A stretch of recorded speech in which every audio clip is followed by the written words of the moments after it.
আসসালামু আলাইকুম, welcome back to our channel. কেমন আছেন সবাই? আশা করি ভালো আছেন, সুস্থ আছেন। আজকে আমি শেয়ার করব কিভাবে নারিকেলের তেল সহজেই বাসায় তৈরি করতে পারবেন সেই রেসিপি। তো এখানে কুড়ানো নারিকেল নিয়েছি, আমার এগুলো ফ্রোজেন নারিকেল। আপনারা চাইলে নারকেল নিয়ে এসে কুড়িয়ে তারপরে এভাবে করে সুন্দর করে ব্লেন্ড করে নিতে পারেন। পানি দিয়ে দিয়ে সুন্দর করে ভালো করে ব্লেন্ড করে নেবেন। ব্লেন্ড করাটাই আসলে মেইন প্রসেস আর কি।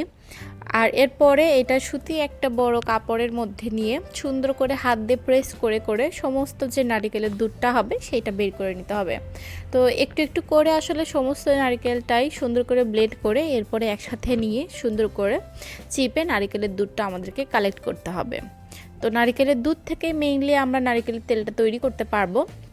ভিতরে যা কিছু থাকবে শুকনো, এটার কোনো কাজ নেই, এটা আমরা ফেলে দিব। তো এখনই আমরা ফেলে দিব না, এইটাকে আমরা আরও একবার পানি দিয়ে ব্লেন্ড করব, তারপরে আবার নারকেলের দুধ কালেক্ট করব, আর তারপরে আমরা এটাকে ফেলে দিব। তাহলে নারকেলের দুধটা একটু বেশি হবে এই জন্য। তো এভাবে করে আস্তে আস্তে সুন্দর করে মানে ঘুরিয়ে ঘুরিয়ে পেঁচিয়ে পেঁচিয়ে নারকেলের সমস্ত দুধটা কালেক্ট করতে হবে। আর যে বাকি অংশ সেটা আবার পানি দিয়ে সুন্দর করে ব্লেন্ড করে এটাকে আবার আমরা ছেঁকে নারকেলের দুধটা কালেক্ট করে নেব। এরপরে এটা একটা র্যাপিং পেপার দিয়ে র্যাপ করে নর্মাল ফ্রিজে রেখে দিব। সারা রাত রাখতে পারেন, কিংবা আপনারা যদি তখনই করতে চান তাহলে 20 থেকে 30 মিনিটের জন্য ডিপ ফ্রিজের মধ্যে রেখে দিবেন। তাহলে কি হবে, উপরে একটা মোটা সরের মতো প্রলেপ পড়ে যাবে, আর ওইটা দিয়ে আমরা নারকেলের তেল বানাবো। তো এটা আমি রেখে দিচ্ছি, নেক্সট ডে আমি এইটা প্রিপেয়ার করব। তো ফ্রিজে রেখে দিলাম, আপনারা চাইলে ডিপ ফ্রিজে রাখতে পারেন, 30 মিনিট পর বের করে নেবেন। তো বের করার পরে এই অবস্থা হবে। উপরে দেখতে পাবেন এইখানে আমরা যেরকম গরু খাসির ভুঁড়ি রান্না করলে উপরে একটা প্রলেপ পড়ে তেলের, সেই রকমটা হয়েছে, ঠিক এরকমটা। তো আমি হাত দিয়ে এটা প্রেস করে একটু ভেঙে নিয়েছি, তারপরে উঠিয়ে নিচ্ছি। তো মোটা একটা প্রলেপ পড়েছে এরকমটা। তো আমি আস্তে আস্তে সমস্তটা উঠিয়ে নিচ্ছি পানি ঝরিয়ে ঝরিয়ে।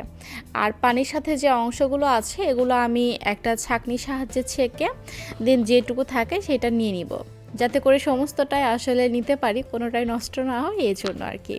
তো এটা পরে আমি আরেকটা যেই পাতিলে আর কি নারকেল তেলটা তৈরি করব সেইখানে নিয়ে নিব সব এই জমানো অংশগুলা। তো এই যে নিয়ে নিয়েছি পানিটা ছেঁকে, আর আমি এইখানে এই প্যানে সব তেলের অংশগুলো নিয়ে নিয়েছি, আর এইটা একদম ফুল ফ্লেমে জাল করেছি সমস্তটা গলে যাওয়া অবধি।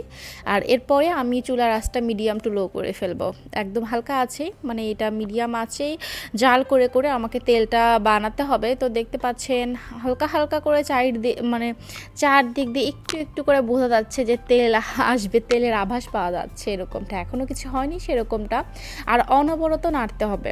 এটা না নাড়লে কিন্তু নিচে থেকে পুড়ে বা লেগে যাওয়ার পসিবিলিটি থাকে, তেলের কালার নষ্ট হয়ে যাবে। তো সেই জন্য সুন্দর করে সবসময় নাড়তে হবে। আর একসময় নাড়তে নাড়তে দেখা যাবে তেল চলে এসেছে চার সাইড থেকে। আর যে অংশগুলো সাদা অংশগুলো নারিকেলের, ওগুলা কি হবে, ওগুলা দানা দানা হয়ে যাবে, পুরো একটা থকথকে দানা দানা হয়ে যাবে। প্রথমে তো ঘন, একদম দুধের মতো ঘন হয়ে যাবে, তারপরে জাল হতে হতে থকথকে দানা দানা হয়ে যাবে, পরে সেই অংশটা এরকম ব্রাউন হয়ে আসবে। আর সেই সময় তেলটা হয়ে যাবে, উপরে ফেনা সৃষ্টি হবে, বুঝতে হবে তেলটা রেডি। তো উপরে ফেনা ছিল আর ব্রাউন হয়ে এসেছে, এই সময় এটাকে সুন্দর করে ছেঁকে নিচ্ছি। আর তেলটা একদম রেডি, পারফেক্ট। তেলটা ঠান্ডা হয়ে গেলে একটা কাঁচের জারে ভরে উঠিয়ে রাখবো।